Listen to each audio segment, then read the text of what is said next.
Hi, everyone. Welcome back to the Playeasy Warmup, the podcast where we dive into the stories, people, and places driving the sporting event and tourism industry forward. I'm your host, Kerri Shields. Today, I'm joined by my coworker, Jake Hughes. Jake has been an important part of Playeasy's journey, and he's now stepping into a new role as our Director of Strategic Growth and Engagement. I often get asked how we've built our team, and honestly, it's one of the things I'm most proud of. When the pandemic hit, we all had to make sacrifices just to keep Playeasy alive. We couldn't even pay ourselves at the time, let alone bring on new people. But somehow we convinced people like Jake to believe in our vision and take a leap of faith, to give their all to something without knowing if it would work out or not. It takes a special kind of person and professional to do that, and Jake did just that. Fast forward to today, and Jake has grown into a leader at Playeasy. He's hardworking, disciplined, a go-getter, fearless when it comes to sales, and always looking for ways to grow and make our team better. Beyond all of that, he's just a really great person and he's fun to be around.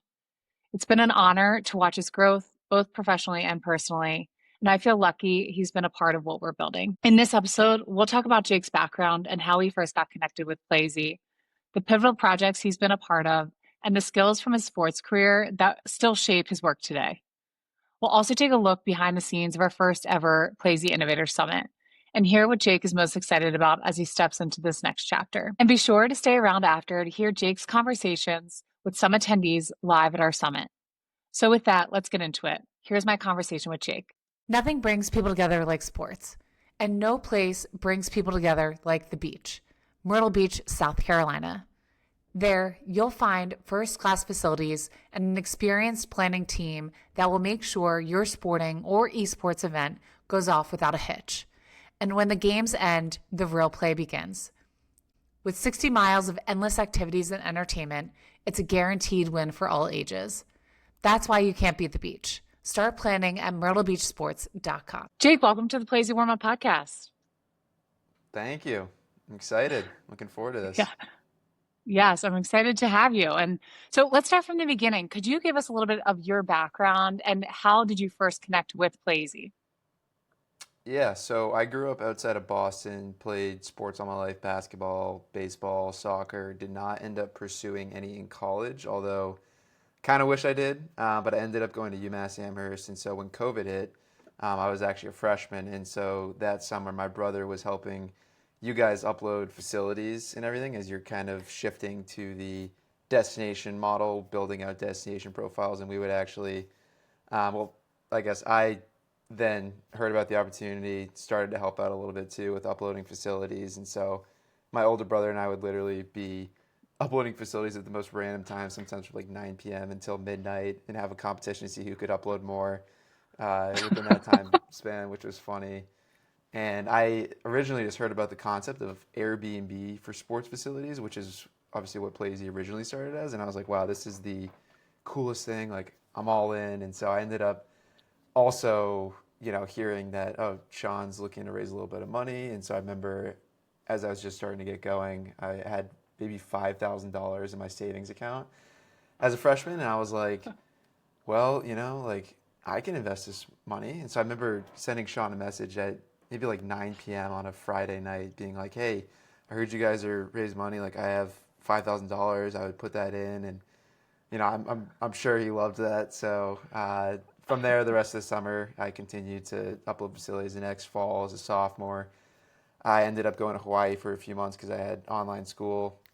And then when I came back, I continued to intern throughout pretty much all of college, but mostly on the event organizer side of things. I would help out with finding new event organizers, reaching out through LinkedIn, phone, email. I remember cold calling 5 event organizers in a row actually, and ended up somehow booking 5 meetings in a row off of that. Not all of them showed, but I was like, wow, I kind of like this sales thing. But also, I like talking to people and would continue to help Ryan out. And then as a junior, I went abroad and I studied in Italy for 6 months. And at that point, coming back, I remember it was like, all right, we kind of need you to go full time. And I wasn't originally like thinking about pursuing Playeasy full time throughout college or anything like that. But then the opportunity fortunately came about for me to come on full time as a senior, and so I remember contemplating with Sean, hey, should I drop out and start working full time? Should I finish online? And so I ended up finishing a few of my credits online that senior year, coming on full time and working primarily on bringing on new destination customers now. And so that senior year, I lived in Florida for a few months. I lived in San Diego for a month, Phoenix for a couple of weeks, trying to figure out where I wanted to move. Being able to work remote, and then I ended up moving out to San Diego, where I have been now with Playeasy for 4 years, I guess, if you count the interning since 2020. So it's my long-winded answer. Yeah.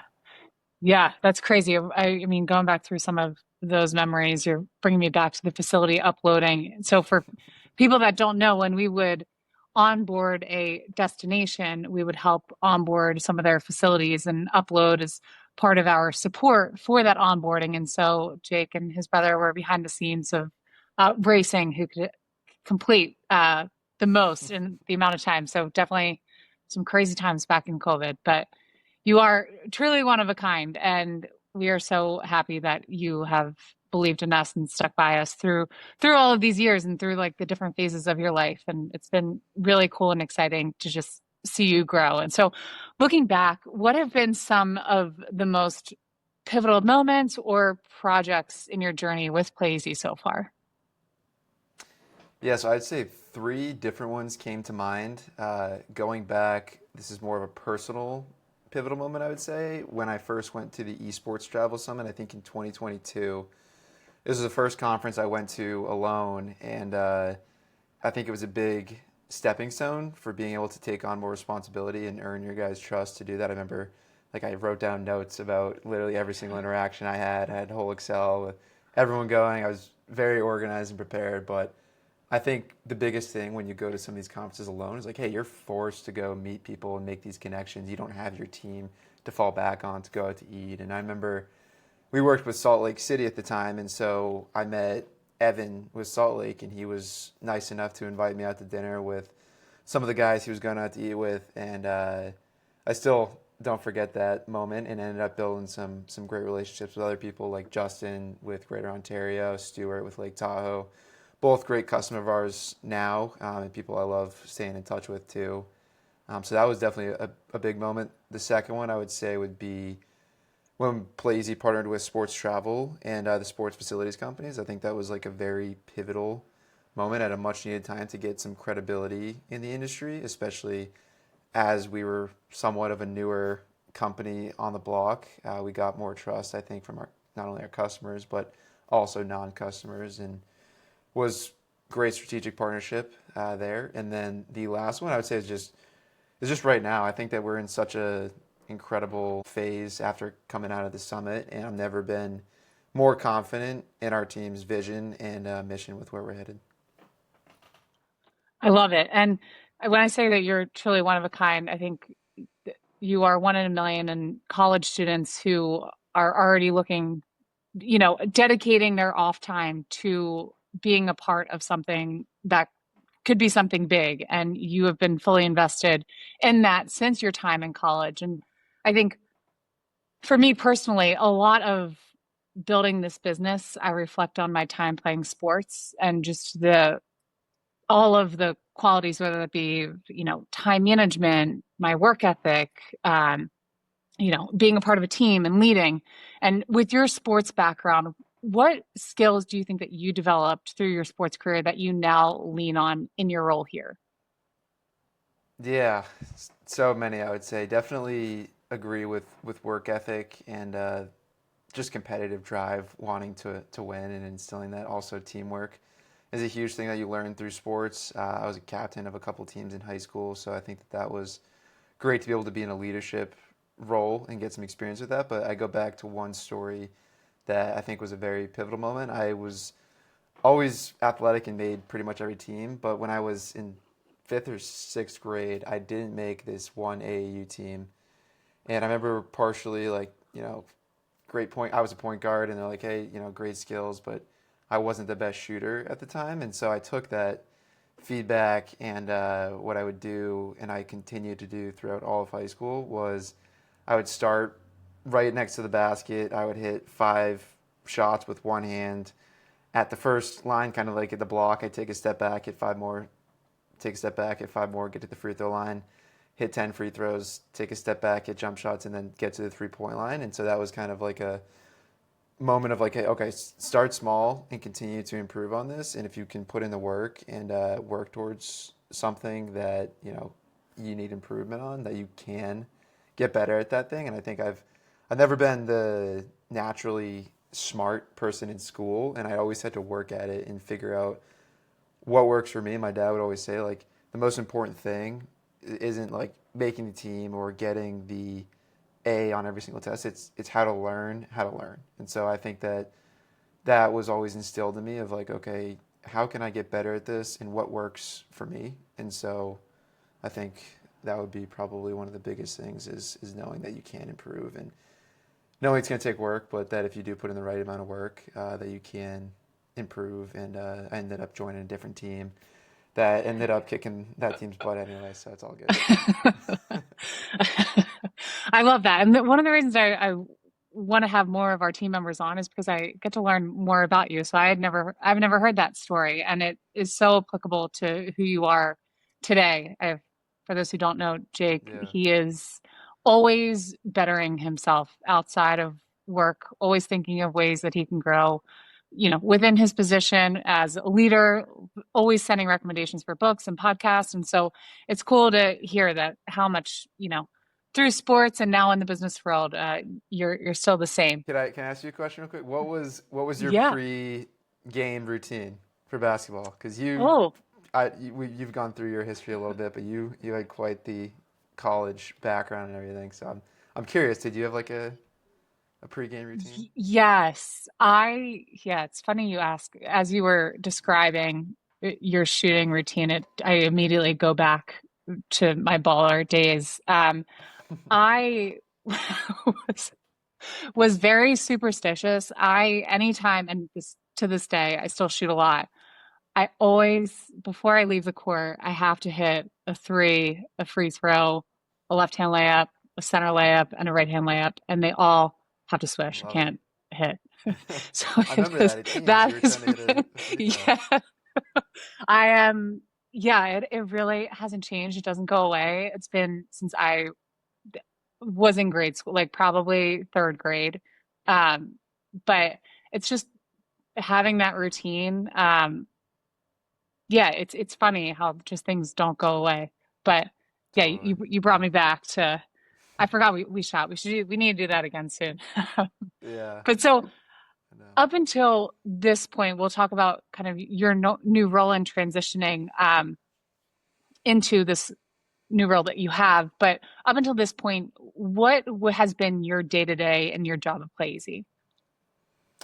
Yeah, so like I mentioned, it used to be on the event organizer things side of things with Ryan, and then when I came on full time, it was really just focusing on destinations, also helping out occasionally with event organizers, but really building awareness of what Play Easy is to destinations, walking them through demos to see if it's a fit or not, all the way to the closing of the deal, and then from there, I would usually hand it off to Brenner or Sarah, who would then onboard the customer, make sure everything's working appropriately for how they would like to be using the platform. And then also, obviously, being a part of a startup, you wear a lot of hats. So I would help out occasionally with different layouts for marketing ideas, whether it be emails, LinkedIn content. And then this past year, towards the beginning of this year, I just started to notice the trend with short form video content. And I know we'd always talked about trying to do more of that. And I ended up doing it a little bit personally on my own social medias and learned the skill of recording in front of a camera to editing to now doing transitions, the music in the background, different sound effects. And so I've started creating these Jake from Playeasy videos, which I don't even really remember how we got the idea. I think I maybe said something about it to Sean, and then he's like, yeah, it could be like Jake from Playeasy. You can wear a red shirt. And I thought he was kind of kidding because I didn't think it'd be, you know, I don't know, corporate enough. We're not a corporate company, obviously, though, so we're startups, so we can kind of do whatever. And so then I started creating those too, just to try to spread our message at a more scalable way. Yeah, I love it. And I think just seeing you grow this year into those videos. So for people who haven't seen one of Jake from Playsy's videos, I definitely recommend. It's been so cool just to see what you've done with it and how much you've improved over time. I think it like takes a certain kind of person to really put yourself out there and figure out ways, just see what will stick. And it's just been such a joy to see you really take it as your own. And I think at the conference, you also did a great job, and we'll get to that in a bit, but of just having that video content because that's what people are watching now, not just people don't want to read, people have very short time span of attention. And so these videos have been a great way for us to communicate our product, our features, functionality, and our value props to our customers. So if you haven't checked them out, we will definitely link some to this interview. But so now you're stepping into a new role as the Director of Strategic Growth and Engagement. Can you share one, are you excited about this? And what will you be focusing on in this role? Yeah, definitely excited. Especially excited to meet more of our customers because obviously beforehand I would pretty much just be working on people that weren't customers, trying to obviously lead them to be a potential customer if it's a fit. And so now there were customers of ours beforehand that I just had never met. And so being able to meet more of those customers, ensure that we're providing the most value we can, but also continuing to drive new business on all parts, but then also now meeting with more customers to go through best practices and share what other customers are doing to help them better succeed within the platform. I think especially something I'm looking forward to is now when someone becomes a customer, making sure that it's working appropriately for their specific destination and walking them through that, because previously handing it off to Brennan and Sarah, there's always part of me that I did want to continue to work with those customers and not just be like, all right, you're a customer now, see you later. You know, it's now like, hey, let's make sure everything's working properly and that you are growing and that, you know, getting leads, that you're creating these event microsites and you know the best way to do that. So I would say that, and then also creating more content with the Jake from Playeasy videos, trying to potentially, you know, figure out ways to start to leverage that a little bit more and share more best practices too. I love it. And how do you see this role helping us as Playeasy deepen relationship and drive growth across the industry? Yeah, I would say the more customers get engaged, the more people are able to speak about what's working for them. And I think that as things shift digitally, it's not, you know, just replacing roles, but it's more like using technology to your advantage, and the people that are able to use it to their advantage are going to be the ones who succeed. And so the more people that are able to share what's working for them, the better. And we already have a ton of people that go to customers like Jordan from York County or Alex Drive from Visit Central Florida, trying to see, you know, what's working for them because they've been pretty successful with it so far. And obviously this is going to help deepen relationships. And then if you think about Playeasy from the connection standpoint, from destinations to event organizers, being able to continue to drive those relationships between both organizations, just because this industry is very relationship driven, but event organizers can't always attend every single conference, and it also doesn't always make sense for certain event organizers to attend conferences. And so being able to allow these relationships to flourish and build digitally, and then obviously continue those in person, I think is definitely a big crucial point with what we're trying to do here. Definitely. And I think that was one of the big reasons why we also wanted to have our first summit this past summer, less than a month ago. I feel like time has flown. But we in July hosted our company's first ever Playeasy Innovators Summit, and you played a big role behind the scenes, not just, you know, I don't even want to say selling, but getting people to come to our first conference was a big part of the preparation going into July. And then just behind the scenes of building those relationships, learning from our customers, and really engaging with everyone who came to Valley Forge to join us. So, what was the experience like for you? Yeah, well, I appreciate the note there, but I think my role was probably like the size of a pebble compared to you guys pushing boulders. But I think you guys and the Valley Forge team did such an incredible job putting on the conference and ensuring everyone was having a good time, everyone was involved in everything. I think that was a big focus point of like making sure no one's alone or that they're feeling left out on certain aspects of the conference. And that was cool to just see everyone in person, especially them just sharing different stories about ways they've used Playeasy, what their experience has been, and it was definitely just good getting to spend more time with customers in person and hearing the different questions that people ask too. I think sometimes when you're at a conference, there's great segments where people are very engaged and it's clear, and then there's others that you can tell people are just like on their phones and their laptops. And I would say for the most part, you could always tell that people were engaged because the questions they were asking were not surface level questions. They were pretty intricate questions, and so that was really cool just to see how engaged people were around what we were doing as well. Yeah. Yeah. And I think it's funny. I'll give Evan from Salt Lake a shout out, but just him bringing you into that conference where you didn't really know anyone and feeling like you were a part of something and building relationships from there. I think that's something that you really took to heart going into our conference, is making sure that everyone felt included. I felt something I was really proud of was I feel like everyone left with more relationships. And obviously the conference was a lot about our technology and where we're going, but it was also about networking and learning from each other. And I think you did a really great job of that. And so don't sell yourself short in what an impact you had. But so when you think back, what some or were some of the moments that stood out from the summit?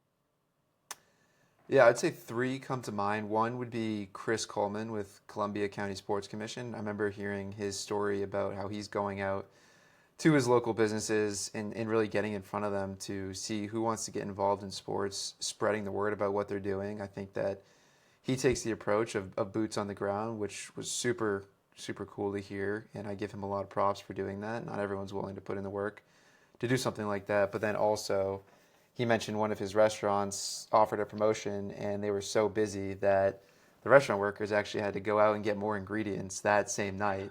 So that was super cool to see the impact that that promotion had. And, I don't know if he would have offered that if we didn't kind of leave and be like, hey, people are offering these promotions. And so that's cool to be a part of that and see the impact really, because at the end of the day, that's what's most important is driving incredible event experiences for visitors. And a second moment I would say was Mark with Center Courts talking about how, when he goes to a destination to consider partnering with them, it's not only like what kind of funding can you provide me, but it's really around what else can you do for me? What is there to do in the area? What kind of experiences are you guys providing that can help me elevate my event? Because at the end of the day, what's most important to event organizers is putting on an incredible event, and obviously the more help they can get from a destination, the better with their small teams. And so it was cool to hear him say, hey, can you offer an event page like Playeasy? And the more things that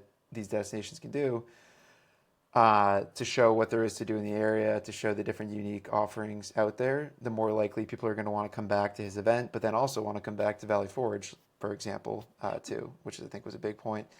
And then the last thing I would say that stood out was Rick Hatcher and Ray Palmer. That panel was awesome to hear, just two veterans talking about what's been working for them, but also two people that embrace technology and learn, and I guess not just through their experience seeing, okay, based on everything that's happened in their experience, they know that they need to stay ahead of the curve. And so if technology is a way to do that, they're going to empower their teams to be able to do that, and them sharing best practices around ways to be able to prove their direct value was cool. And I know that they're leaning into some of the ways that we're helping them do that as well. I mean, we're almost 4 weeks out, and I'm still trying to process all of the conversations and different parts of the conference that I've just forgotten. And I think those were three moments that really stood out for me as well. I think having Rick and Ray just kick off the conference, like two people who are so well respected within this industry, have a lot of experience and could speak to what they're going through in Florida. I thought that was incredible, and just having their insight and questions and their openness to connect with everyone that was attending, I thought was just awesome and a great way to start off our first summit. Um, I think all of the event organizers were incredible. On Wednesday, we dedicated just a full day to connecting with event organizers. And so we did a pitch competition, which people were overall so happy that we did. It's something we're definitely going to implement into the next one. So it's really cool just having a bunch of different sports and events and organizations represented on that day. And then Chris Coleman, I thought that it was my first time getting to meet him. I had always heard such great things about him and the work he's doing. And just hearing, we hear a lot about the bigger cities, more mid-market cities, maybe a little bit more established. And so seeing him just boots on the ground, building out a whole membership, his community around those events was really special. And I thought a lot of people got a lot out of it, which was awesome. And so as we look forward to this year, we're about to get into our travel season, a ton of conferences coming up. What are you most excited about for this upcoming season? I would say meeting with more customers, definitely something I'm looking forward to, especially working remote. I don't really Yeah. talk to that many people. And so being able to meet with more customers is something I'm excited about, especially in person at the Teams conference. And then, like I mentioned, kind of like delivering on that promise, before you work with someone and you're like, hey, this is what we can do for you. And I'm excited to start to deliver more on that personally, I would say. And Yep. then really excited about our roadmap and what we have coming out here next, too. So, As am I, Jake. And so from your perspective, where do you see the biggest opportunities for Playeasy moving forward? yeah, definitely around the event experience, especially as we start to move beyond just allowing people to, market their sports events, but really market all of their events and create an incredible digital experience around this to basically consolidate some of their tools that they may be using elsewhere and help visitors find everything they need to know in one place, but then also helping destinations focus on providing the value versus just proving it. And so I think a big thing that people can do with Playeasy's different event pages is start to create on-site activations like wristbands with QR codes that take people to deals and discounts, QR codes that take people to, the AI tour guide that can answer visitors' questions instead of them going to these big tech platforms like ChatGPT or the TripAdvisors of the world. I see the biggest opportunity being able to engage visitors on an event by event basis. Because when you think about leisure travel, it's already been, for the most part, largely taken over by the Expedias and TripAdvisors. And so we see the biggest opportunity for destinations to be able to capture more of that visitor engagement being around these events. And so as we continue to develop solutions around that, I think that it will be really cool just to see the feedback as we start to continue to get more people adopting those solutions. Yeah, I love it. And this is something I didn't prep you for, but something you spend all of your days thinking about with new customers. For a destination who doesn't currently use Playeasy, why should they join?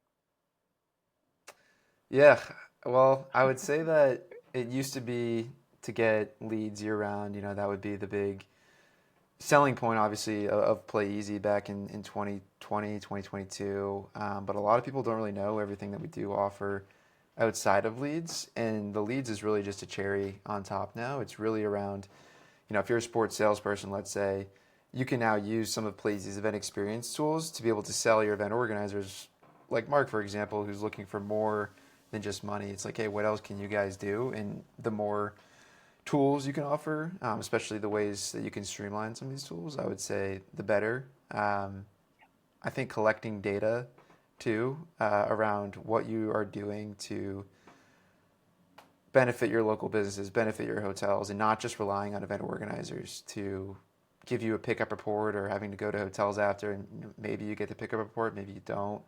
You might think people are going to book wherever they're going to book.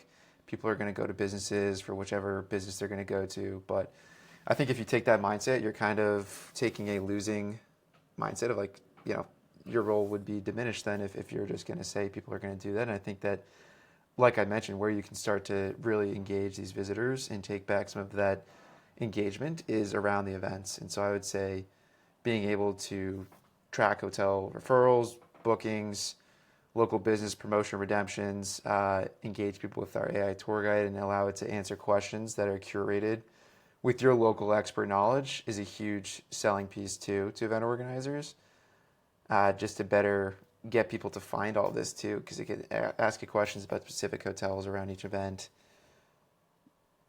I would say those are the main pieces. There's a lot we're doing around event experiences on your own website too. We've heard that website traffic is down a lot, and so we want to be able to help destinations, still get that visitor traffic and really do that around events.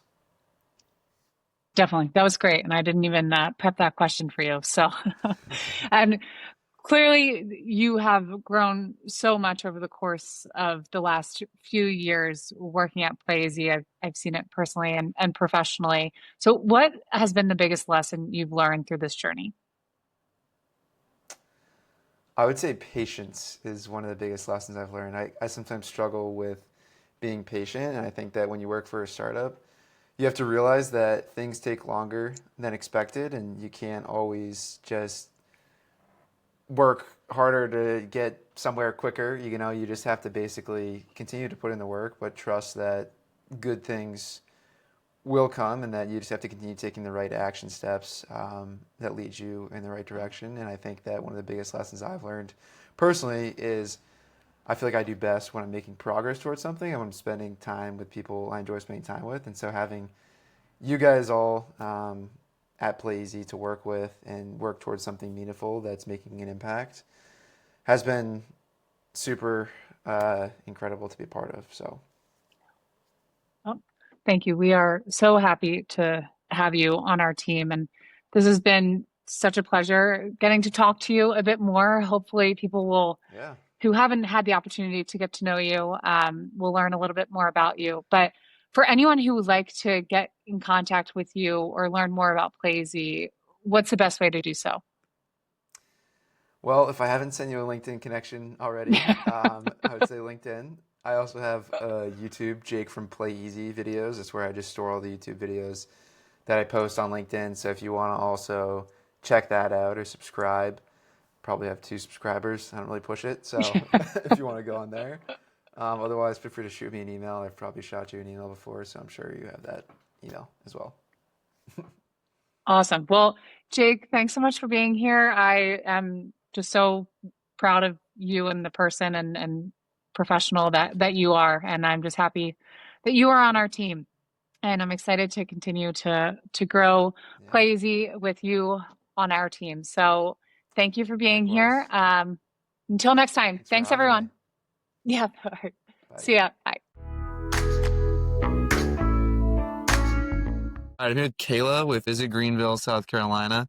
Kayla, what was your biggest takeaway, you think, from the conversation with Rick and Ray around just what's happening in Florida with the whole TDT legislation and where things are going and kind of like just what needs to happen in order to prevent any funding being taken away from destinations, sports commissions, all that? Yeah, first of all, thanks for this opportunity. The conversation with both of them were great. I think my biggest immediate takeaway was, both of them are such well respected in the industry. And obviously, as a younger-ish professional, seeing both of them and how they've been in the industry for so long and how they've dedicated their, careers to their destinations is really inspiring. I think if we have more people like that, that dedicate themselves to their destination and really advocate and, promote their destination consistently across either of our states, that helps. I think, with state funding, we are our biggest advocates, and repetition matters when it comes to promotion of our individual destinations. So that was inspiring to see. All right, we got Craig with Experience Montgomery County here in Alabama. First question before today, what did you guys see in Playeasy that, caught your eye that you wanted to take advantage of and start to kind of go deeper with it? I think one of the things that we were looking for is really kind of putting everything that we have together from a website standpoint. Yeah. And so we were talking, and I was thinking, hey, here's an opportunity for me to get lead generations. But then the further I got into your product, the more I saw the same things that I was listening to our marketing team talk about, you guys were providing. And so my concern at first was, hey, is this just a sports solution? And it actually ended up turning out to be a whole website solution for our whole market, because as you know, I mean, we've taken it to probably less about sports and more about our whole hotel platform. Yeah, no, definitely. I remember those conversations, and it's been awesome to see like how that's been able to progress and see your website now, what it looks like, and all of that. All right, we got Justin from the GoCal Greater Ontario Sports Commission here. Hey, how's it going? Happy to be here. Me and Justin have met back at the Esports Travel Summit, I think in 2023, maybe in Toronto. And then we've seen each other at a bunch of conferences here. And so happy that Justin was able to join us today. So, Justin, what has been the biggest takeaway from the conference as a whole so far? Maybe something that you didn't really know, something, that you're looking forward to, I think, ahead. Yeah, for me, I mean, the biggest takeaway so far is obviously with it being called the Innovators Summit, just to focus on innovation and being able to hear about what other destinations are doing to be innovative and to stay ahead of the curve. We heard about that today. So just really changing my mindset of fully understanding on what we're doing and what we could do better as a destination to really improve our position as a sports destination. We got James from Buffalo, Niagara here with us at the Playeasy Summit. What has been the highlight of the day, you think? Well, I just think it's been fantastic content so far. I think kind of my light bulb moment is really zeroing in on all the event microsites. And we try to make event microsites, and, it's a work order for our marketing team. It's a lot of person power behind it. I really think this is a streamlined process that like myself or an intern on our team can put together for an event, have all the information on there, all the restaurants, attractions, and all one easy spot, pinpointed on the map, and the integration of AI, and just makes life a lot easier, more streamlined to produce those.